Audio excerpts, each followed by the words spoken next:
आपसे बात करने वाली हूँ एक बहुत अहम मौजू पर। ये एक ऐसी प्रॉब्लम है जो कि कराची में स्पेसिफिकली इसके बहुत केसेस नज़र आ रहे हैं। अगर आपको बुखार की कैफियत महसूस हो रही है, यहाँ पर जोड़ों में एक हफ्ते से ज़ायद आपको दर्द है, तो रुके नहीं, फ़ौरन हॉस्पिटल जाएं, क्योंकि चिकनगुनिया का टेस्ट आपको करवाना होगा। कराची में चिकनगुनिया के केसेस में वाज़े इजाफा देखा जा रहा है। इस वक्त हमारे साथ हेल्थ एक्सपर्ट डॉक्टर उमैर मौजूद हैं। बहुत शुक्रिया doctor Umair for your time. मुझे ये बताइएगा कि ये चिकनगुनिया, ठीक है, हम काफ़ी टाइम से सुनते आ रहे हैं कि ये भी एक प्रॉब्लम, एक मर्ज़ है जो हो जाता है।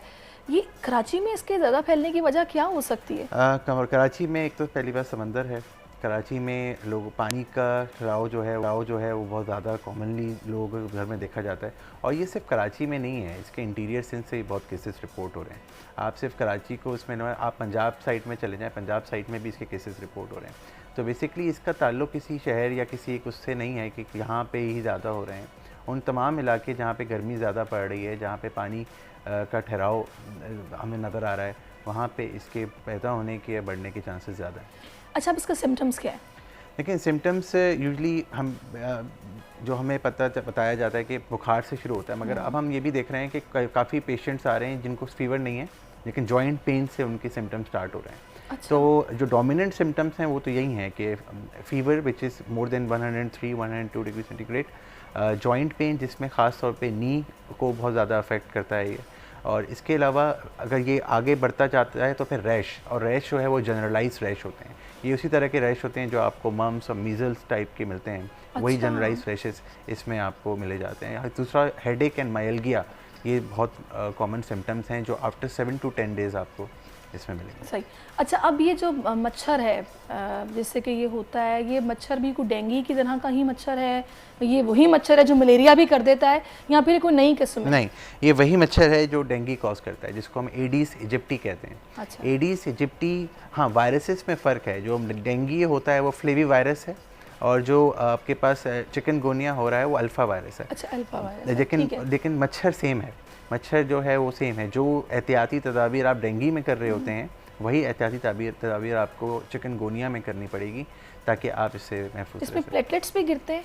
प्लेटलेट पे इफेक्ट पड़ता है, मगर बहुत ज़्यादा इफेक्ट नहीं पड़ता, क्योंकि वायरस की टाइप चेंज है। मैंने आपको बताया कि जो डेंगू है वो एक फ्लेवी वायरस से कॉज हो रहा है, जबकि जो चिकनगुनिया है वो अल्फ़ा वायरस से कॉज हो रहा है। अल्फ़ा वायरस आपके WBCs पे ज़रूर इफेक्ट करता है, मगर प्लेटलेट में इतना ज़्यादा इफेक्ट नहीं करता। कोई वैक्सीन इसकी है अवेलेबल? पाकिस्तान में तो इसकी वैक्सीन अवेलेबल नहीं है, मगर हाँ 2003 में एक वैक्सीन इसकी ईजाद की गई थी, जिसको 9चिक के नाम से जाना जाता है। वो अच्छा। US में ही है, और अब आई थिंक उस वैक्सीन का भी इतना यूज़ नहीं देखा गया किसी रिसर्च में। अच्छा, आप मुझे ये बताइएगा इसका ट्रीटमेंट क्या है? मतलब आपको, ठीक है, फ़ौरन हॉस्पिटल तो जाना है, सिर्फ पैराडोल ही इसका इलाज है या फिर कुछ और भी है पैरासिटामोल के अलावा? देखें, इलाज तो वायरस का नहीं होता, इलाज तो इसका नहीं है। आप टेम्परेचर तो है ना इसमें, सपोर्टिव और सिम्टोमेटिकली ट्रीट कर रहे होते हैं। अब सिम्टोमेटिकली का मतलब ये हुआ कि आपके पास जो सिम्टम्स आ रहे हैं आप उस सिम्टम्स को कंट्रोल करेंगे। जैसे अभी आपने बताया कि पैराडोल, तो पैराडोल क्योंकि फ़ीवर के लिए बहुत कॉमनली यूज़ होती है। इस तरह से जॉइंट पेन इसमें एक डोमिनेंट सिम्टम है, जिसके लिए आप आइबुप्रोफेन, नेप्रोक्सिन, मिथोट्रेक्सेट मैं बताया चलूँ आपके नाज़रीन को कि मिथोट्रेक्सेट जो है वो WHO से अप्रूव्ड है for the joint pain caused by chikungunya. इसी तरह से अगर रैश है तो आपने एंटी एलर्जी ले ली।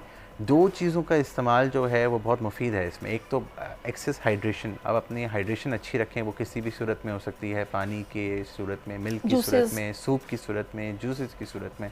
ये एक बहुत मुफीद, हमने देखा है कि जो पेशेंट अपनी हाइड्रेशन अच्छी रखते हैं, बेड रेस्ट पे रखते हैं, टेम्परेचर मेंटेन रखते हैं अपना, तो उसमें ये बड़ा मुफीद साबित है। सही। अच्छा, वो स्पेसिफिकली आई थिंक मच्छरों से बचने के लिए जो कॉयल या फिर आप अगर मच्छरदानियाँ भी लगाते हैं तो वो भी, उससे भी आपकी बचत हो सकती है। आप मेक श्योर करें कि घर में अगर पानी जो है ना वो कहीं पे खड़ा ना हो। अच्छा, पानी में आपको पता है कराची में पानी की इतनी कमी होती है, लोग बाकायदा अपने को टैंक्स भी भर भर के रख लेते हैं कि जब पानी खत्म हो तो हम एक वजह है इसके पैदा, क्योंकि ये पैदा ही पानी में होता है और ग्रो भी पानी में करता है। और ख़ास तौर पे ये सीज़न जो अभी चल रहा है गर्मी का, ये इसके लिए फेवरेबल सीज़न है।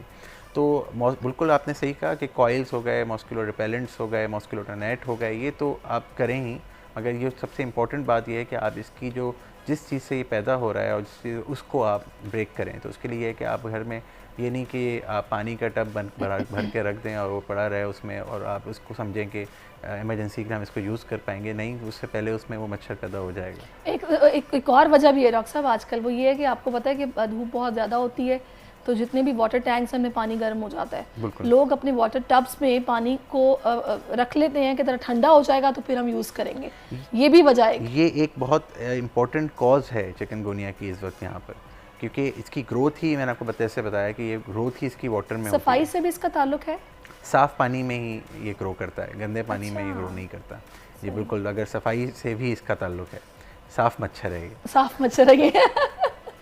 चलिए, अच्छा मुझे ये बताइएगा कि जैसा कि आपने कहा कि डेंगू की ही तरह का ये मच्छर है, तो डेंगू के मच्छर की तो एक निशानी थी कि उसकी बॉडी पे एक वाइट कलर के स्पॉट्स होंगे, तो वो ये भी कुछ ऐसा ये ही? वही मच्छर है जो डेंगू कॉज करता है। अच्छा। एडिस इजिप्टी कहते हैं इसको। Aedes aegypti is the same mosquito which causes dengue. तो this is the same mosquito which causes chikungunya. फ़र्क ये है कि जो वायरसेस की टाइप है उसमें फ़र्क आ जाता है कि ये जो वायरस करा रहा है वो डिफरेंट जीनोटाइप से बिलोंग करता है, और जो डेंगू जो वायरस करा रहा है वो डिफरेंट से। ये कितना डेंजरस वायरस है? मतलब अगर आपकी बॉडी पे ये अटैक करता है तो मतलब वो रिकवरेबल होता है फिर कि नहीं? इंक्यूबेशन पीरियड, जैसे अभी आपका एक सेगमेंट हमने देखा, उसमें आपने बताया कि 6 से 7 दिन में ये इन्फेक्शन कॉज करता है, और तो इसका इंक्यूबेशन पीरियड 7 to 10 डेज़ का है। मतलब कि जब ये इन्फेक्शन कॉज करेगा और जब इसके सिम्टम्स आएंगे, इसके बीच के वक्फे को इंक्यूबेशन पीरियड कहा जाता है। वो 7 to 10 डेज़ का है। 7 से 10 दिन में ये पेशेंट की सिम्टम्स में और इम्प्रूवमेंट अगर आ आप जाती है। इमीडिएटली डॉक्टर के पास ना जाएं तो फिर उसके क्या कॉन्सिक्वेंसेज हो सकते हैं? देखें, ये तो एक अगर किसी को इतना शदीद जॉइंट पेन है, और अगर अल्लाह ना करे वो जॉइंट पेन अगर फॉर एग्जांपल मैं एक छोटी सी मिसाल देता हूँ कि एक 60-year-old मेल है, वो एक हार्ट पेशेंट है, ही इज़ ऑन एस्प्रिन, और एस्प्रिन खा रहे हैं, और एस्प्रिन के साथ उनको जॉइंट पेन शुरू हो गया, चिकनगुनिया डायग्नोस हो गया, तो अब उनको ये नहीं पता होगा कि हमें एस्प्रिन बंद करनी है, बिकॉज वो फिर जॉइंट ब्लीडिंग करा सकता है। अच्छा। तो ये बिल्कुल है कि कभी कभार इसका तो लाइफ इलाज तो थ्रेटनिंग हो सकता है? हो सकता है। तो ये एक इम्पॉर्टेंट कि आप अपने डॉक्टर के पास ज़रूर जाएं, करीबी डॉक्टर के पास लाजमी जाएं। उसकी वजह ये है कि आपको काफ़ी दफ़ी आपकी मेडिसिन चल रही होती हैं जो आपकी इस कंडीशंस के लिए फेवरेबल नहीं होती। ऐसा ही है। तो डॉक्टर आपको सपोर्टिव ट्रीटमेंट तो देगा ही देगा, मगर वो आपका एक मेडिकल बैकग्राउंड भी चेक करेगा, जो हो सकता है कि कॉम्प्लिकेशंस आपकी मेडिकल बैकग्राउंड की वजह से भी आ जाए। सही सही सही सही।